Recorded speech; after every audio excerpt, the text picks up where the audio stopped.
Zach Polanski. We've spoken to him a few times before, but not as leader. Congratulations, Zach. Welcome to the programme.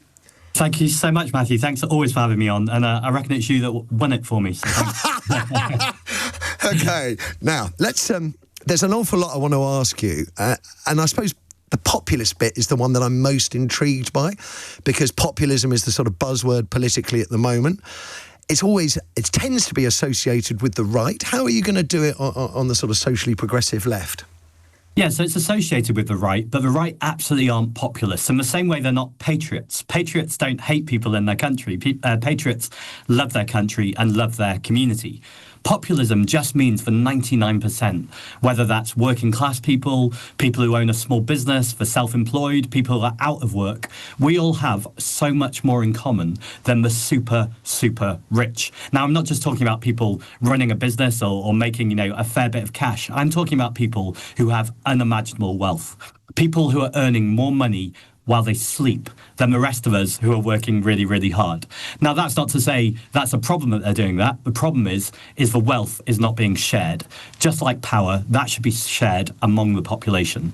So populists is actually something that shouldn't be owned by the right, because actually it's challenging the right. It's challenging corporations who are destroying our environment, destroying our democracy and destroying our communities. It's time to lower people's bills, nationalise the water companies and invest in our public services. Well, you got me with the water companies straight away. But if we look at where Labour is going at the moment, one might argue, that they're in a rightwards direction, as is often the case with the Labour government. They are terrified of being criticised by a predominantly right-wing, non-dom, billionaire-owned newspaper industry. And I'll put it to you, Zach, that you're going to suffer exactly the same relentless criticism and scrutiny. I think Angela Rayner, there seems to be a consensus she was held to far higher account than many Tory ministers in years gone by. How are you going to survive that right-wing tabloid onslaught?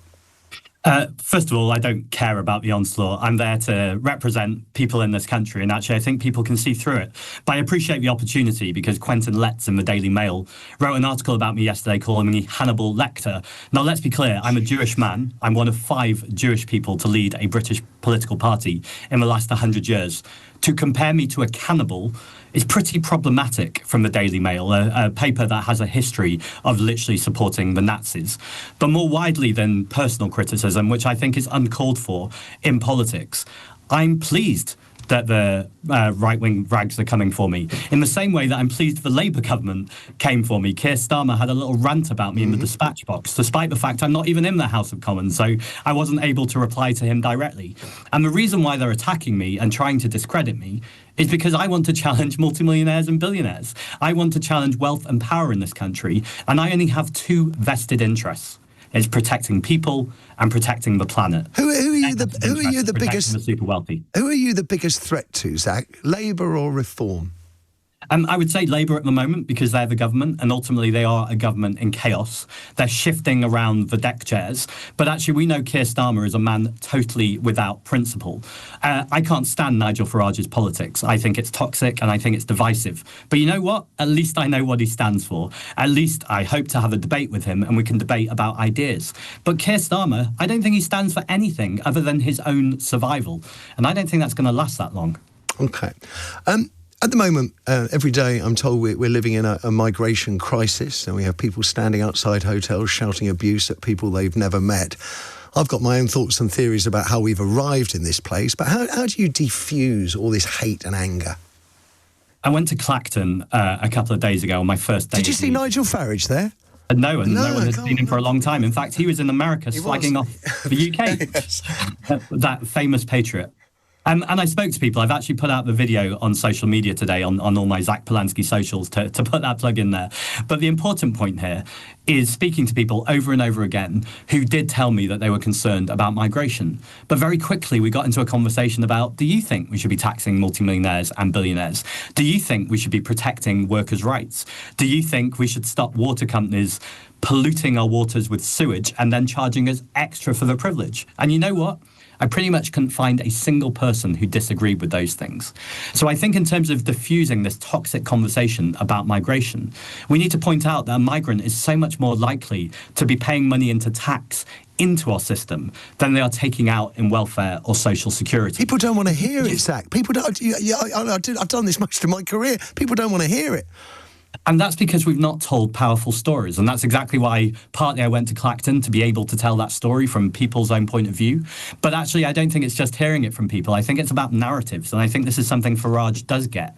You need a beginning, a middle, and an end. Well, before I got into politics, I'm a former theatre actor. I get storytelling. So let's tell more powerful stories and challenge the stories of the right that have been unchallenged in politics for far too long. Have you ever dodged stamp duty? Do you own your own home? Have you met the person that might own your own home? As it seems this day, anybody can own anybody's home if you're in Parliament, as long as you don't have to pay any tax. I don't own my own home. And I shouldn't laugh, but it's a great answer. I pay stamp duty. But what I would say is, Nigel Farage was very quick to criticise Angela Rayner. But this is at the same time that he has pretty questionable tax arrangements. He seems to want a two-tax tier system. And actually, as Gladstone said, if something is morally wrong, it can't be politically right. So he might be obeying the law. And I'm not saying that he's doing anything illegal. But I think it's pretty questionable judgment. And actually, if Nigel Farage thought Angela Rayner should resign, maybe it's time for Farage to think about his own position. That would be nice for us all. Yeah, it's not like he needs the money. Former London Assembly member, you are. And present London Assembly member. Don't attack me. Next week, London City's going to be brought to a halt by tube strikes. What should the government have been doing differently? What about the London mayor, who seems to be pretty silent on this particular dispute? In the last strike, I think he offered something like 30 million to stop the strikes. No such offer this time. How do you address that kind of industrial dispute? I think you have to take a step back and recognise people in this country are exhausted. They are sick and tired. They're working longer hours but getting less pay, and food prices are rising. And so it's not a surprise to me that workers, and the next question, I don't think you're going to do this to Matthew, but maybe your less esteemed colleagues on other channels might, they say, oh, but tube drivers are earning lots of money, or junior doctors are earning lots of money. I don't think we should be pitting workers against workers. I'm coming back to the fact that there is plenty of wealth in this country. Since the pandemic started, billionaire wealth in this country has doubled, but our public assets have been stripped away. And so first and foremost, of course, I want people to negotiate. This isn't a kind of up the worker with no negotiation and just, shout at the mayor or shout at the government. But I do think there's something incredibly important about solidarity with workers, to recognise how difficult it has been for decades of both Conservative austerity and now Labour austerity too. So actually, I hope the mayor and the government's first position to take on this is to recognise how hard it is for people both living in poverty, but also people who aren't living in poverty, but just aren't having the lives that we could be having if we had a fairer system of taxation. Couple more quick ones, if I may. You said right at the beginning, you're a patriot, same as me, really. There is a story, as I'd like to think most of us listening, a story today in the Star saying that Lee Anderson wants school assemblies to be changed, that currently we're the only country in the world that has a compulsory Christian or Christian-themed assembly. He wants a national anthem and flag raising. What is your... I mean, he says that's going to make it install a sense of pride in our country, which I don't see the connection at all, but maybe you do, Zach. I don't see the connection either. I think pride in the country is really, really important. And you know what? If people want to wave flags because they're being patriotic, then I think people have the right to do that. Absolutely. If people want to wave flags, though, because they want to intimidate people, if they want to in any way make other people feel unwelcome, then actually I think that's a very un-British thing to do. And where do I think a lot of that behaviour has been imported from? Ironically, it's America. And so I think there's a question or a conversation to have in this country about what is this special relationship with the US. And when you've got a tyrant and a misogynist in the White House, isn't it time for us to reclaim progressive patriotism in this country and be proud of what I see as our core principles, which we should be talking about in school assemblies, which are democracy, which are compassion, which are kindness to our neighbour and to the other or to the minority group. And I'm absolutely convinced we can turn this country around. But again, we need more powerful stories. Last one. I'm intrigued by smaller parties doing deals. I think sometimes it can be incredibly pragmatic. Jeremy Corbyn and Zara Sultana have a new party, as yet unnamed. I'm reading stories that you guys could do deals with them, that's possible. How can we envisage the next general election and your relationship with Corbyn and Sultana's party?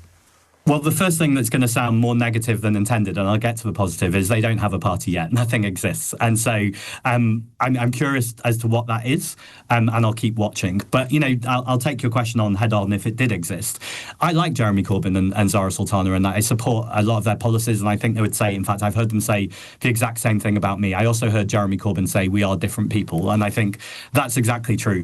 So my focus right now is actually on the Green Party and building the Green Party. We got nearly 2 million votes at the last election, and there are 39 seats where we're in second place. My central mission as the new leader of the Green Party is to turn those seats into first places, because I think this country desperately needs more elected Green representation, challenging power and wealth in this country. And again, I'm not going to leave anyone behind. I don't like declaring how I vote. I've yet to vote Green, but I wish you well. What I really want to see is fair representation, I think, and it is a source of endless aggravation that every time I turn on certain TV shows, there's a reform person there or someone who is associated with the power, and I don't hear enough from the progressive left. So wish you all the very best with it, Zach Polanski. Look forward to our next conversation. Zach Polanski, they're the new leader of the Green Party of England and Wales.